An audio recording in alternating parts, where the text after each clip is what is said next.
केंद्र सरकार ने कोरोना संक्रमण की दूसरी लहर से प्रभावित क्षेत्रों के लिए 8 आर्थिक राहत उपायों की घोषणा की।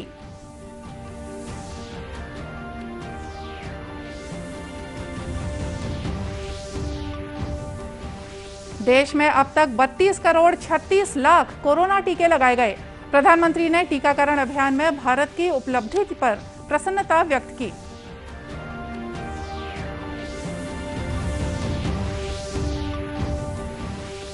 छत्तीसगढ़ में आगामी 1 जुलाई से शुरू होगा रोका छेका अभियान। मुख्यमंत्री ने किसानों से पशुओं को खुले में छोड़ने के बजाय गौठानों में भेजने की अपील की।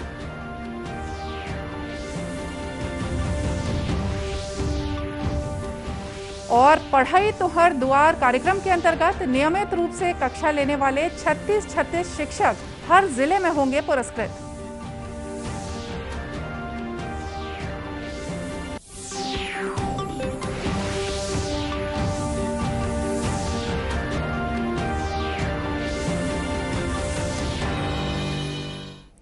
नमस्कार, आप देख रहे हैं दूरदर्शन समाचार। मैं हूं मोनिका शर्मा और आइए अब देखते हैं समाचार विस्तार से। केंद्र सरकार ने कोरोना संक्रमण की दूसरी लहर से बुरी तरह प्रभावित क्षेत्रों के लिए 8 आर्थिक राहत उपायों की घोषणा की है।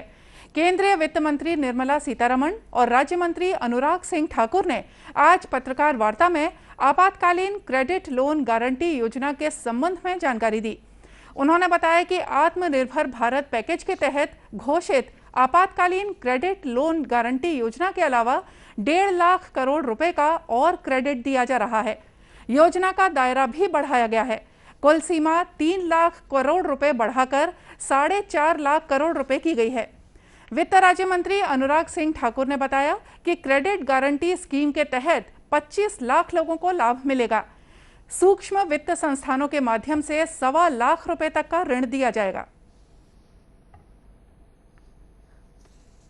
स्कीम ये बिल्कुल नई योजना आपके बीच में लेकर आए हैं, जिसमें इसमें क्रेडिट गारंटी स्कीम के माध्यम से 25 लाख लोगों को इसका लाभ मिलेगा और ये माइक्रो फाइनेंस इंस्टीट्यूशंस के माध्यम से इसको दिया जाएगा। 1.25 लाख रुपए तक का ऋण इसमें मिल सकता है और लगभग 25 लाख जो छोटे कर्जदाता हैं, उधारकर्ता हैं, उनको इसका लाभ मिलेगा। और इसकी जो कैपिंग की गई है ऋण की, वो लोन फ्रॉम बैंक्स उसको कैप किया गया MCLR प्लस 2%, इससे ज्यादा नहीं हो सकता। RBI की गाइडलाइंस जो निर्धारित हैं उसके अनुसार ही इंटरेस्ट रेट 2% कम होगा, मैक्सिमम प्रिस्क्राइब रेट से कम होगा, निर्धारित रेट से 2% कम होगा। तो इससे भी उधारकर्ताओं को लाभ मिलेगा। और इसकी जो समय अवधि है वो 3 वर्ष की होगी। मैक्सिमम लोन जो टेन्योर है इसका समय सीमा मैक्सिमम 3 वर्ष की होगी।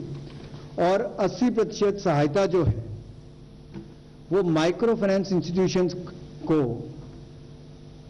वृद्धिशील उधार देने के लिए करनी पड़ेगी, इंक्रीमेंटल लैंडिंग के लिए करनी पड़ेगी।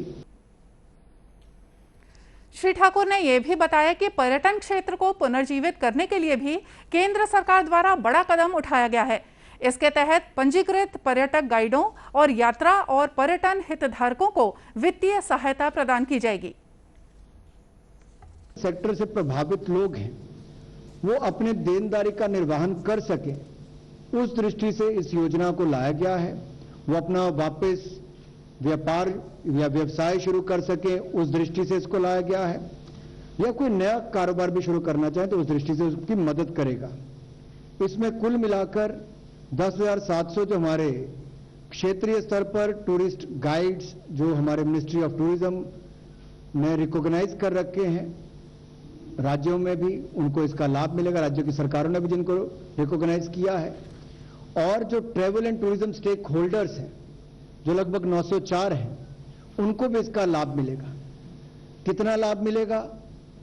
100% गारंटी इसकी हमारी तरफ से दी जा रही है।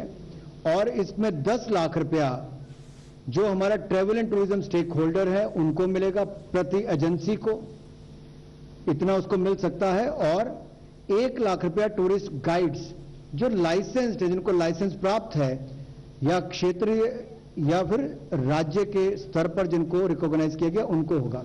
इनको ना तो कोई प्रोसेसिंग चार्जेस देने पड़ेंगे और फोरक्लोजर के लिए भी इनके लिए या पूर्व भुगतान करने के लिए भी जो शुल्क होता है उससे भी इनको छूट दी गई है। और केंद्रीय वित्त मंत्री ने यह भी बताया कि सूक्ष्म वित्त संस्थानों के लिए नई ऋण गारंटी योजना की घोषणा की गई है ताकि छोटे शहरों सहित भीतरी इलाकों में छोटे कर्जदारों तक पहुंच बनाई जा सके। भारत ने कोविड टीके लगाने के मामले में एक और महत्वपूर्ण उपलब्धि हासिल कर ली है और कुल टीकों के मामले में अमेरिका के आगे निकल गया है। देश में अब तक 32 करोड़ 36 लाख कोरोना टीके लगाए जा चुके हैं। प्रधानमंत्री नरेंद्र मोदी ने कोरोना टीकाकरण अभियान में भारत की महत्वपूर्ण उपलब्धि पर प्रसन्नता व्यक्त की है। श्री मोदी ने ट्विटर पर कहा कि भारत का टीकाकरण अभियान तेजी से चल रहा है। सभी लोगों को निःशुल्क वैक्सीन देने की प्रतिबद्धता दोहराते हुए प्रधानमंत्री ने उन लोगों को बधाई दी है जो टीकाकरण अभियान को आगे बढ़ाने के लिए प्रयास कर रहे हैं। इधर छत्तीसगढ़ में भी कोरोना टीकाकरण अभियान जोर शोर से चल रहा है। टीकाकरण केंद्रों की संख्या लगातार बढ़ाई जा रही है ताकि एक केंद्र में अधिक भीड़ न हो। कोरोना टीकाकरण की राज्य नोडल अधिकारी डॉक्टर प्रियंका शुक्ला ने बताया कि 26 जून को प्रदेश में 4,592 साइट्स पर 3,50,000 से ज्यादा लोगों को टीके लगाए गए। वहीं प्रदेश में कल 1,89,756 लोगों को कोरोना वैक्सीन की डोज दी गई। इसके लिए प्रदेश में 4,027 केंद्र बनाए गए थे। राज्य में अब तक 90,54,162 डोज लगाई जा चुकी हैं। स्वास्थ्य विभाग के अनुसार प्रदेश में अब तक 18 से 44 आयु वर्ग के 22,56,000 से ज्यादा लोगों को प्रथम डोज और लगभग 64,000 लोगों को दूसरी डोज लगाई गई है। वहीं 45 वर्ष से ज्यादा उम्र के 47,02,000 से ज्यादा लोगों को पहली डोज और 9,58,000 से ज्यादा लोगों को दूसरी डोज दी गई है। वर्तमान में प्रदेश के विभिन्न जिलों में लगभग 8,32,000 डोज उपलब्ध है। देश में कोरोना संक्रमण की दर लगातार घट रही है। संक्रमण से स्वस्थ होने की दर बढ़कर 96.8% हो गई है। पिछले 24 घंटों में 46,000 से ज्यादा लोगों में कोरोना संक्रमण की पुष्टि हुई है। वर्तमान में देश में कोविड मरीजों की संख्या घटकर लगभग 5,72,000 रह गई है। कोरोना मरीजों की संख्या कुल संक्रमित लोगों का 1.89% है। देश में साप्ताहिक संक्रमण दर 5% से नीचे बनी हुई है और इस समय 2.81% है। दैनिक संक्रमण दर 2.94% है, जो लगातार 21 दिन से 5% से नीचे बनी हुई है। इधर छत्तीसगढ़ में भी पॉजिटिविटी दर लगातार घट रही है। वर्तमान में प्रदेश में पॉजिटिविटी दर 0.9% है। कल प्रदेश में 244 कोरोना के नए मरीज मिले हैं। वर्तमान में 6,500 से ज्यादा कोरोना संक्रमित मरीजों का इलाज विभिन्न अस्पतालों और होम आइसोलेशन में चल रहा है। छत्तीसगढ़ के ग्रामीण इलाकों में आगामी 1 जुलाई से रोका छेका अभियान शुरू किया जाएगा। मुख्यमंत्री भूपेश बघेल ने प्रदेश के किसानों से अपील की है कि वे छत्तीसगढ़ की परंपरा के अनुरूप अपने अपने गांव में रोका छेका अभियान शुरू करें। साथ ही उन्होंने कहा कि पशुपालक पशुओं को खुले में चराई के लिए छोड़ने के बजाय उन्हें गौठानों में भेजें, जहां चारे पानी का प्रबंध किया गया है। मुख्यमंत्री ने किसानों और पशुपालकों के नाम अपने संदेश में कहा कि बरसात के दिनों में पशुओं में गलघोटू और एक टंगिया की बीमारी होती है। इससे बचाव के लिए पशुओं को टीका जरूर लगाएं। श्री बघेल ने कहा कि प्रदेश में मानसून सही समय पर आ गया है और अब तक पर्याप्त बारिश हो चुकी है। किसान खेतों में फसल बुआई की तैयारी में लग गए हैं। उन्होंने कहा कि किसानों को खाद बीज उनकी जरूरत के अनुसार सहकारी समितियों से मिल सके, इस पर भी विशेष ध्यान दिया जा रहा है। वहीं सोसाइटियों में रासायनिक खाद और प्रमाणित बीजों का भंडारण लगातार किया जा रहा है। मुख्यमंत्री ने कहा कि इस साल दलहनी और तिलहनी फसलों पर ज्यादा जोर दिया जा रहा है। इसका लाभ किसानों को जरूर मिलेगा। प्रदेश के प्रत्येक जिले में पढ़ई तुहर दुआर कार्यक्रम के अंतर्गत नियमित रूप से कक्षा लेने वाले 36 शिक्षकों को पुरस्कृत किया जाएगा। स्कूल शिक्षा मंत्री डॉक्टर प्रेमसाय सिंह टेकाम ने कोरोना संक्रमण और लॉकडाउन के दौरान बच्चों की पढ़ाई जारी रखने के लिए संचालित पढ़ाई तो हर द्वार कार्यक्रम के दूसरे वर्ष की शुरुआत के पहले आयोजित वेबिनार में इसकी घोषणा की। इस मौके पर डॉक्टर टेकाम ने नवाचारी शिक्षकों से बच्चों की शिक्षा और शिक्षा पद्धति के संबंध में चर्चा की। उन्होंने कहा कि वेबिनार में नवाचारी शिक्षकों के माध्यम से बच्चों की नियमित पढ़ाई की समस्याओं का हल ढूंढने का प्रयास किया गया। कार्यक्रम में बस्तर से लेकर सरगुजा तक के शिक्षकों से चर्चा की गई। शिक्षा मंत्री ने कहा कि पढ़ाई तो हर द्वार कार्यक्रम के अंतर्गत पिछले साल राज्य के शिक्षकों ने नवाचार के माध्यम से बच्चों की पढ़ाई के लिए अच्छा काम किया है। डॉक्टर टेकाम ने कहा कि लॉकडाउन का ये दूसरा सत्र है और अभी हम ये अनुमान नहीं लगा सकते हैं कि स्कूल कब खुलेंगे। ऐसी परिस्थितियों को ध्यान में रखकर पिछले साल से भी बेहतर कार्य करना होगा। वेबिनार में 62,000 से ज्यादा शिक्षकों ने हिस्सा लिया। वहीं स्कूल शिक्षा मंत्री ने 22 नवाचारी शिक्षकों के अनुभव भी सुने। छत्तीसगढ़ विधानसभा में नेता प्रतिपक्ष धर्मलाल कौशिक ने आरोप लगाया है कि कोरोना संक्रमण काल के दौरान प्रदेश के स्कूलों में सूखा राशन वितरण में अनियमितता बरती गई है। श्री कौशिक ने अपने एक बयान में कहा है कि सूखा राशन वितरण के लिए निविदा बुलाई जानी चाहिए थी, लेकिन नियम कानून का पालन नहीं किया गया। उन्होंने इस मामले की जांच कराने की मांग राज्य शासन से की है। जिस प्रकार से बिना निविदा बुलाए जो ऑर्डर प्लेस किए हैं और तमाम जो नियम कानून की धज्जियां उड़ाई गई है, पिछले विधानसभा सत्र में कुछ आवश्यक सामानों को लेकर के प्रश्न भी किया गया और जवाब में ये बात आई भी है।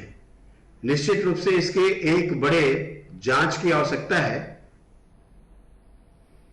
श्री कौशिक ने यह भी बताया कि इस संबंध में उन्होंने स्कूल शिक्षा मंत्री डॉक्टर प्रेमसाय सिंह टेकाम को पत्र भी लिखा है। कोरबा जिले में अब मधुमक्खी पालन के जरिए हाथियों के उत्पात और गांव में उनके प्रवेश को रोका जाएगा। Bee hive fencing pilot project के तहत वन विभाग हाथी प्रभावित क्षेत्रों में फेंसिंग तार पर मधुमक्खी पालन शुरू करेगा। इसके लिए ग्रामीणों को प्रशिक्षण भी दिया जाएगा। कोरबा वन मंडलाधिकारी प्रियंका पांडे ने बताया कि मधुमक्खी के हमले से हाथी अपना रास्ता बदल देते हैं। ऐसे में कोरबा वन मंडल के हाथी प्रभावित क्षेत्रों में फेंसिंग कर मधुमक्खी पालन के लिए डब्बे लगाए जाएंगे। वन मंडलाधिकारी ने बताया कि इससे गांव की ओर आने वाले हाथी के फेंसिंग से टकराते ही उन पर मधुमक्खियों का झुंड मंडराने लगेगा और हाथी अपना रास्ता बदल लेंगे।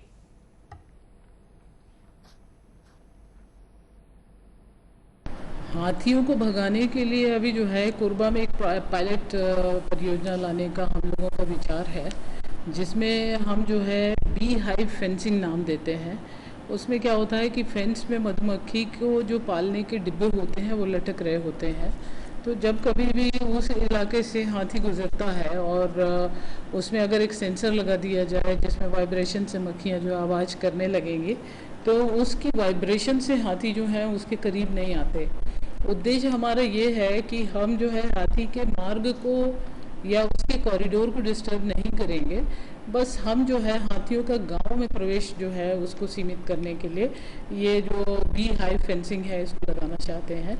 और ये कोरबा के लिए एक पायलट परियोजना होगी। इस पर हम लोगों ने कार्य करना शुरू कर दिया है, इसके प्रोजेक्ट्स बन रहे हैं।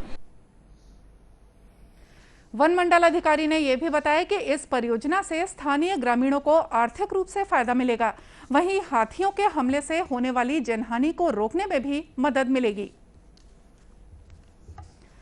दूरदर्शन केंद्र रायपुर से प्रसारित होने वाले प्रादेशिक समाचार को आप YouTube पर भी देख सकते हैं। हमारे YouTube channel Chhattisgarh DD news पर प्रादेशिक समाचार उपलब्ध रहेगा। YouTube चैनल का लिंक और QR कोड आप स्क्रीन पर देख सकते हैं। अपने एंड्रॉइड फोन से QR कोड स्कैन कर आप छत्तीसगढ़ DD न्यूज लिंक पर जा सकते हैं। इसके अलावा छत्तीसगढ़ DD न्यूज फेसबुक और ट्विटर पर भी उपलब्ध है। और चलते चलते आपको याद दिला दें कि कोरोना से बचाव के लिए मास्क और सैनिटाइजर के साथ ही सोशल डिस्टेंसिंग का भी पालन करें। कोरोना को हराना है, मास्क जरूर लगाना है। और इसी के साथ हमको दीजिए इजाजत। नमस्कार।